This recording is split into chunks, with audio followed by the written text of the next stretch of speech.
오늘 우리에게 주시는 하나님의 말씀은 마태복음 11장 7절에서 11절의 말씀입니다. 주신 말씀을 제가 봉독하겠습니다. 그들이 떠나매 예수께서 무리에게 요한에 대하여 말씀하시되 너희가 무엇을 보려고 광야에 나갔더냐? 바람에 흔들리는 갈대냐? 그러면 너희가 무엇을 보려고 나갔더냐? 부드러운 옷 입은 사람이냐? 부드러운 옷을 입은 사람들은 왕궁에 있느니라. 그러면 너희가 어찌하여 나갔더냐? 선지자를 보기 위함이었더냐? 옳다. 내가 너희에게 이르노니 선지자보다 더 나은 자니라. 기록된 바 보라, 내가 내 사자를 네 앞에 보내노니 그가 내 길을 내 앞에 준비하리라 하신 것이 이 사람에 대한 말씀이니라. 내가 진실로 너희에게 말하노니 여자가 낳은 자 중에 세례 요한보다 큰 이가 일어남이 없도다. 그러나 천국에서는 극히 작은 자라도 그보다 크니라. 아멘. 나의 아저씨라는 드라마가 있습니다.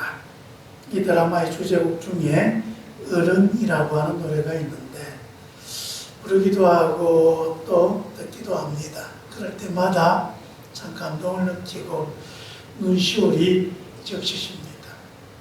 그 중에 이런 가사가 있습니다. 고단한 하루 끝에 떨구는 눈물, 난 어디를 향해 가는 걸까? 아플 만큼 아팠다 생각했는데 아직도 한참 남은 건가 봐.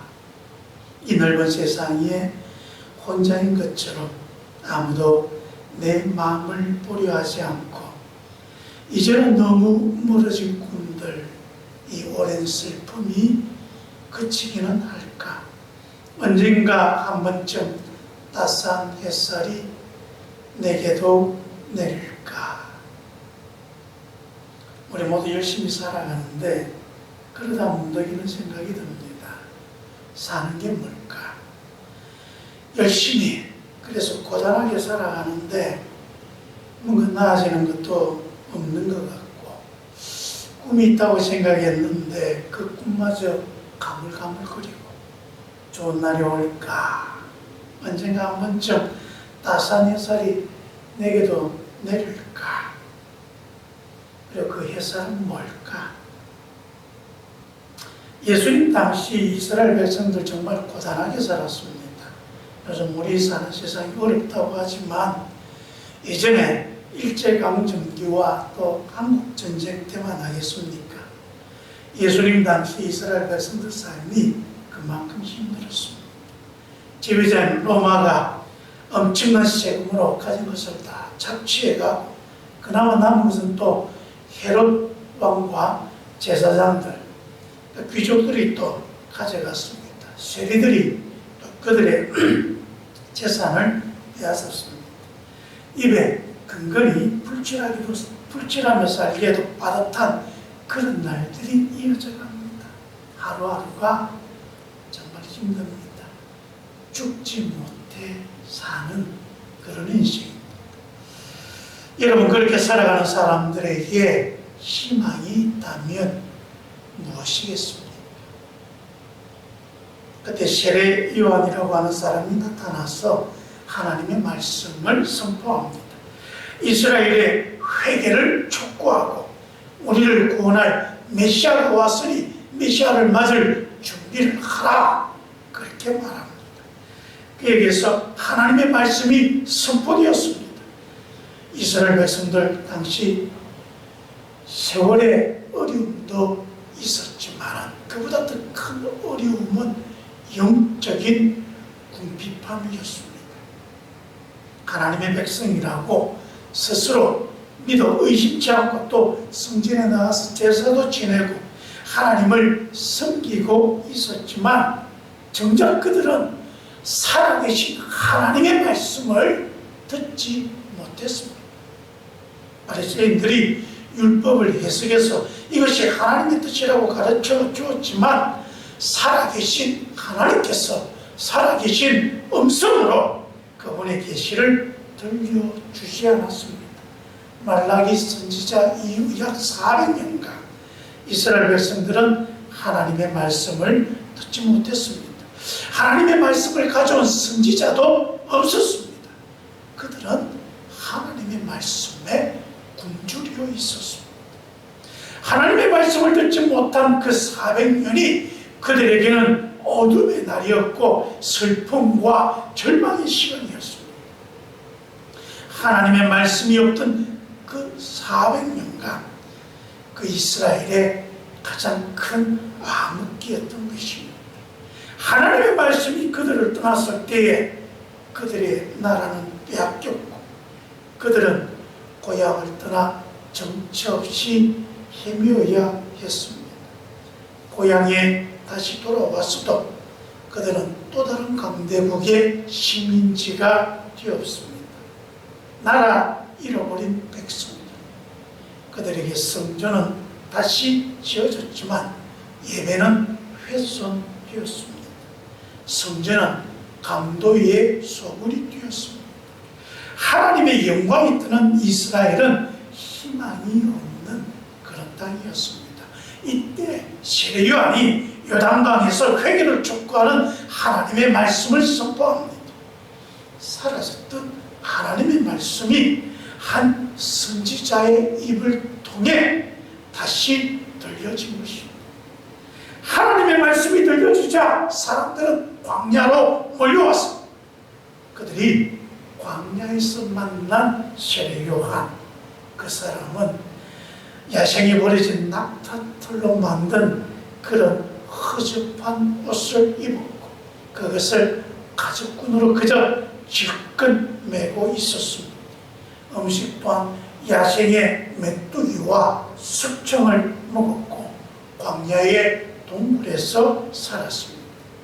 그의 모습은 구약 성경 엘리야 선지자와 흡사했습니다.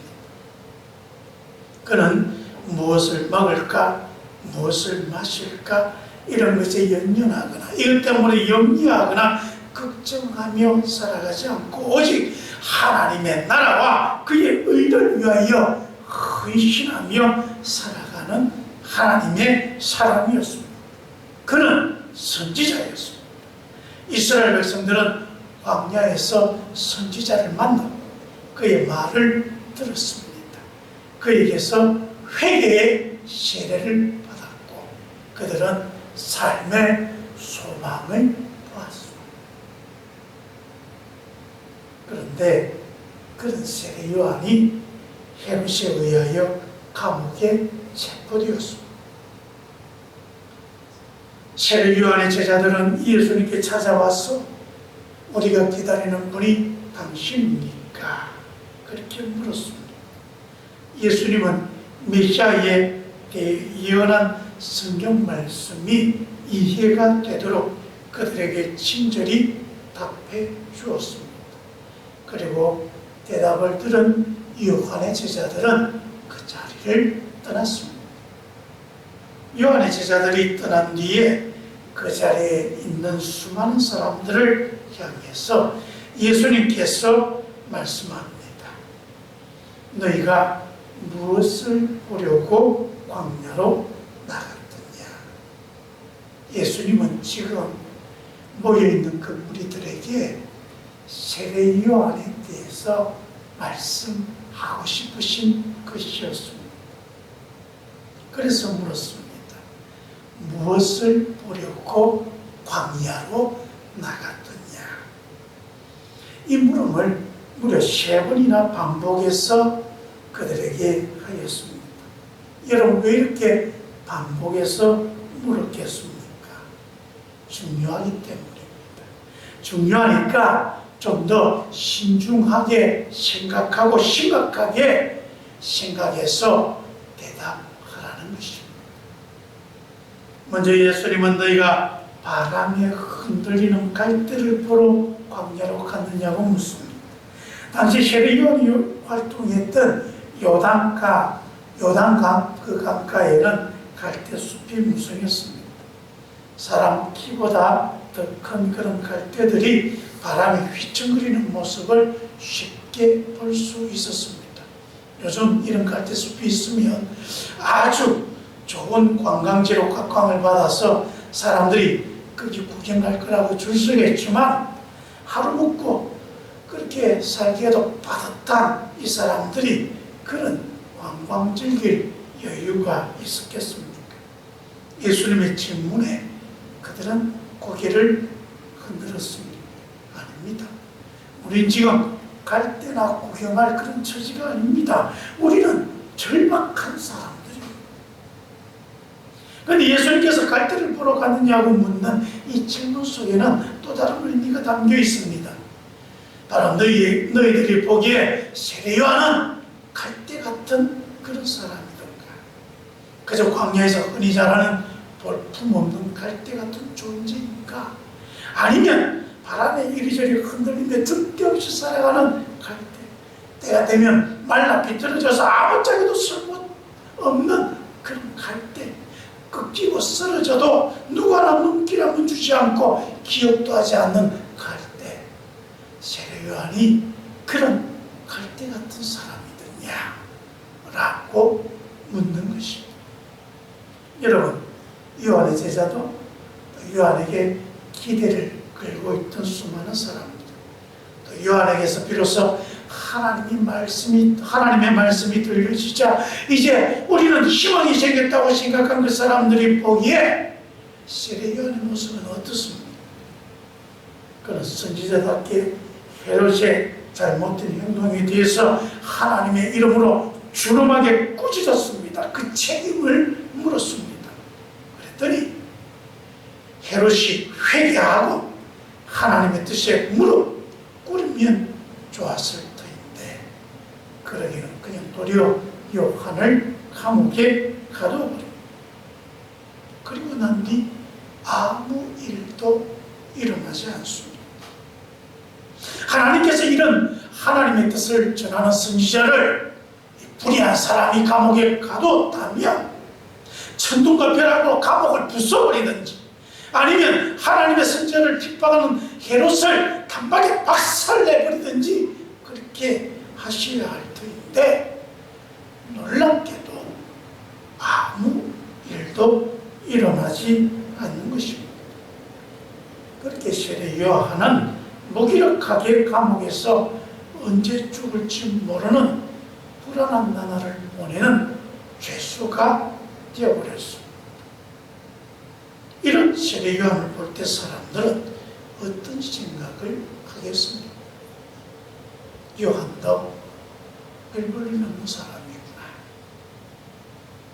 근데 그런 사람들을 향하여 예수님께서 단호하게 말씀합니다. 요한은 너희가 생각하는 그런 사람이야. 절대 갈대 같은 사람이 아니다. 그는 귀한 사람입니다. 당신들이 광야로 달려가서 드려야만 했던 바로 그 소망의 말씀, 하나님의 말씀을 갖고 있는 하나님의 사람이고, 그 하나님의 말씀을 선포한 하나님의 선지자입니다. 그렇게 말씀하고 있는 것입니다. 여기 예수님은 또 하나의 질문을 합니다. 광야로 간 것이 부드러운 옷을 입은 사람을 보려 한 것이냐. 이 부드럽다는 말은 아주 귀하고 사치스럽다, 그런 뜻을 갖고 있습니다. 좀 뜨끔하지 않습니까? 이 질문에 사람들의 마음 아마 뜨끔했을 것입니다. 약대 트롯을 입고 메뚜기와 습청을 먹으며 살아가는 청빈한 세례 요한을 그들은 존경하였지만, 그는 그렇게 살더라도 그의 말을 들으러 간 우리에게는 도리어 부드럽고 아름다운 옷을 입혀주고 화려한 집에서 살도록 해주면 좋겠다. 요한에게 제발 우리에게 그런 비결 좀 알려주시고, 이것이 하나님의 말씀이다. 그러면 얼마나 좋겠습니까? 실제 요한을 찾은 사람들이 그런 기대를 가진 것이죠. 여러분 생각은 어떻습니까? 저도 솔직히 좀 그랬으면 좋겠습니다. 그런데 예수님은 또 단호하게 말씀합니다.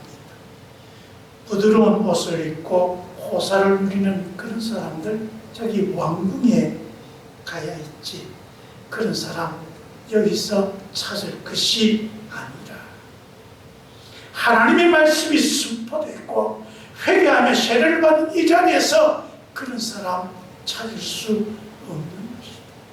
만일 광야에서 계속 명품 옷으로 치장한 그런 사람을 찾고자 한다면 번지수를 한참 잘못 찾은 것이고, 또한 요한에게 그런 모습을 요구했어도 안 된다, 그렇게 말씀하는 것입니다.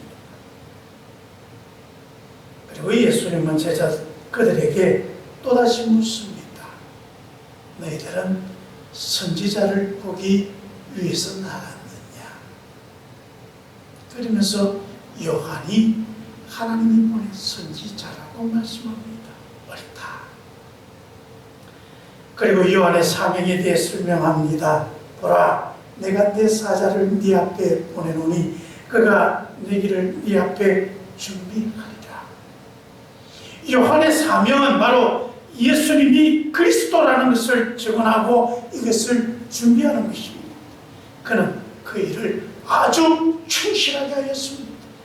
하나님이 주신 사명을 제대로 완수하였고 그는 하나님의 뜻에 충실했습니다. 그랬기에 예수님은 그 세례 요한에 대해서 아주 엄청난 평가를 하십니다. 여자가 낳은 사람 중에 세례 요한보다 더 큰 사람이 없다. 요한이 최고다.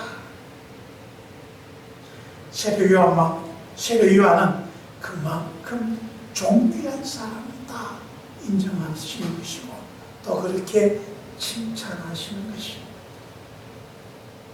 앞서 말한 나의 아저씨라는 드라마 속에 여자 주인공이 함께 살았던 병든 할머니, 그 할머니는 말하지 못하는 장애를 가진 할머니였습니다. 근데 그 할머니가 돌아갔습니다. 할머니가 이제 시신으로 있는 시신안치소에서 이제 그 여주인공이 할머니를 봅니다. 할머니의 차디찬 그 시선을 끌어안고 이렇게 말합니다.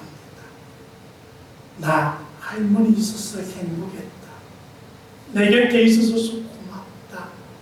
내 할머니 띄워줘서 고마워. 우리 또 만나자. 다시 만나자. 아마 이 부분 여러분이 보셨다면 보면서 그냥 같이 울었을 것입니다. 근데 여러분, 이렇게 병들고 말도 못하는 장애를 가지고 어떻게 보면 이 여주인공에게 늘 힘이 되던 그런 할머니였는데, 근데 이 여주인공에게 이 할머니는 너무 고마운 사람이었어요. 그저 있어줘서 고마워. 내 할머니여서 고맙다. 여러분, 이게 참 잘 산 사람의 모습이 아니겠습니까? 예수님이 하시는 말씀, 여러분 가만히 듣고 있으면 예수님이 세례 요한에 대해서 얼마나 큰 애정을 갖고 있는지 느껴집니다. 내게 당신은 너무 소중한 사람입니다. 당신은 정말 고맙고 또 고마운 사람입니다. 그는 내게 참 고마운 사람이다. 내게 소중한 사람이다. 세례 요한이 그랬던 것입니다. 여러분, 이제 우리 모두 영혼의 귀를 열고 지금 예수님이 여러분에게 하신 질문을 들어야 합니다. 광야에서 세례 요한을 본 그 무리들에게 너희가 무엇을 보려고 광야에 나갔느냐 하신 것처럼 너는 무엇을 보려고 여기에 나왔는가? 광야에서 외치는 자의 소리, 세례 요한은 보지 않고 엉뚱한 것만 보고 실망한 그런 무리들과 같지 않는가? 예수님의 질문, 지금 오늘을 살아가는 우리에게 너희는 지금 무엇을 보고 있고 또 무엇을 보아야 하는가? 그렇게 묻고 있는 것입니다. 여기서 여러분 먼저 생각해야 할 것이 있습니다. 세례 요한이 하나님의 말씀을 선포한 것도, 예수님께서 사람들에게 복음을 선포한 것도 광야였다는 사실입니다. 화려한 왕궁이 아니라 아무것도 없는 광야였습니다. 오직 있다면 하나님의 말씀만 있는 광야입니다. 바로 여기가 교회입니다. 오늘 교회 와서 보려는 것 무엇입니까? 여러분 혹시 흔들리는 갈대나 보려고 가십니까? 부드러운 옷 입은 사람들이나 보고 가려는 것입니까? 어떤 사람들은 세례 요한을 보러 갔다고 말하면서 이렇게 말합니다. 세례 요한이 입은 낙타트롯이 어쩌고 허리에 댄 가죽띠가 뜯고 그가 먹은 석청 메뚜기도 나는 보았고 또 세례 요한이 열매를 토하고 있는 요단강에 흔들리는 갈대도 보았다. 그래서 나는 세례 요한을 보았다. 그렇게 말씀하고 있지는 않습니까? 우리 하나님의 말씀을 들어야 합니다. 사람들이 광야로 나간 이유는 하나님의 말씀을 선포하는 선지자가 거기 있었고 거기 하나님의 말씀, 그 말씀을 듣고자 함이었습니다. 세례 요한이 무엇을 말합니까? 예수가 그리스도다.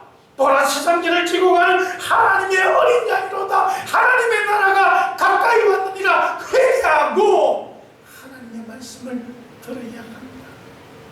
여러분 우리는 하나님의 말씀인 예수를 만나야 합니다. 예수님을 만나고 예수님을 믿고 예수님을 따라 사는 인생을 살아야 합니다. 방향이나 목적 없이 떠도는 배를 보고 우리는 표류한다고 말합니다. 분명한 목적과 방향을 갖고 움직이는 배를 보고 항해한다고 말합니다. 둘 다 바다 위를 떠다니고 있지만 완전히 다른 것입니다. 여러분, 표류하는 인생을 살고 있습니까? 항해하는 인생을 살고 있습니다. 우리는 표류하는 사람들이 아니라 항해하는 사람이 되어야 합니다. 세례 요한은 자신의 인생을 온전히 항해한 사람입니다. 그는 참수형을 당해서 아주 비참하게 인생을 마감하였지만 자신에게 주어진 사명, 그 인생의 목적을 분명히 알았고 그리고 그것을 이룬 사람이었습니다. 그래서 그는 예수님에게 소중한 사람이 되었습니다. 예수님께서 요한이 최고라며 칭찬할 만큼 그는 예수님께 고마운 사람으로 살았습니다. 세례 요한처럼 예수님에게 고마운 사람, 소중한 사람이 되기를 축원합니다. 예수님께서 엄지척 하시면서 내가 최고다 그렇게 칭찬받을 수 있는 믿음의 사람들이 되시기를 주의 이름으로 축원합니다. 기도하겠습니다. 아버지 하나님, 우리 인생 표류하고 있습니까? 항해하고 있습니까?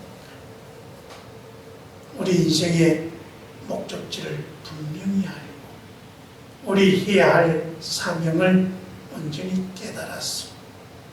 세례 요한처럼 항해하는 인생이 되게 해 주옵소서. 그래서 주님께서 최고다 칭찬하는, 칭찬받는 믿음의 사람들이 되게 해 주옵소서. 예수님 이름으로 기도합니다.